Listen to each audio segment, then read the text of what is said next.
Nakita na naman tayo maganda. Ay, ano ba yan?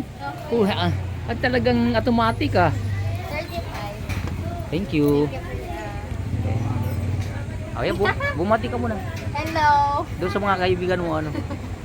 I-post ulit natin sa biyahe ni Sa Rexy. YouTube. YouTube ako nagano kasi na-hack yung FB ko. Nak yung info kuya. Bakit? Eh, may mga magagaling na hacker eh. Sasahod na nga lang ako. Ngayon nga mayroong email na binigay sa akin galing ng Meta. Sasahod na sana ako ng 12,444. Sayang yan. Nandun na napunta sa kanya.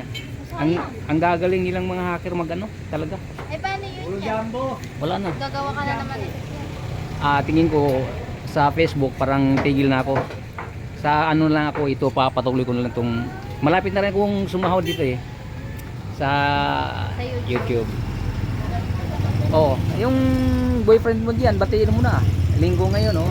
Kamo busy ako, hindi ako makatakas dito. Antayin mo lang mamaya pagkatapos ng duty ko. Oh, ganun ba? Pag wala. Ha? Ganun talaga pag wala. Anong wala? Ikaw mawalan? Yung iba nga eh, walang itsura. Nagkakaroon nga, ikaw pa kayo maganda. Ano ba? Oh, wala bang pagbabago din sa mga presyo ng bigas natin dyan? Wala po yan. Ganun pa rin sa bumabalik. Wala pa rin tagbibindi na inantay namin o natin. Ganun pa rin. Yan nga, yan. Yan nga. Walang tig 20, 38 lang. Kukunan ko nga ng mga ano yung presyo. 38 at saka 50. Wala pa rin pagbabago. Asan na ba yung 20 na pinapangako sa atin? Wala. Wala pang 20. Opo yan. Mayroong 40 oh. Pag hinati yan, di 20. Kaya lang hatiin mo. Salamat ha. Thank you po kuya. Okay.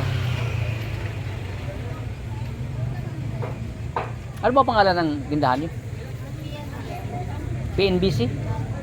Ayun, sa nailangan ng pagkain ng aso, yung mga alaga nyo dito kayo pumunta. Mas mura rito ng kaunti.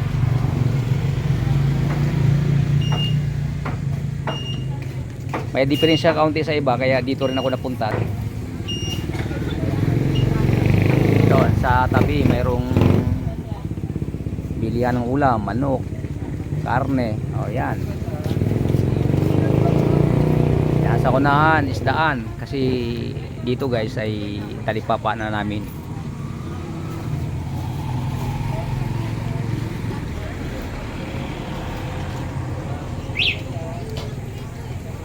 Okay, makauwi na tayo, galing na sa simbahan at dumaan lang ko rito para makabili ng pagkain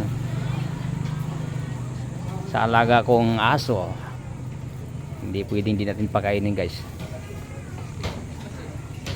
Thank you sa pagsama sa akin sa mga oras na to. Mag-ingat lang po ang lahat. Bye bye. God bless us all.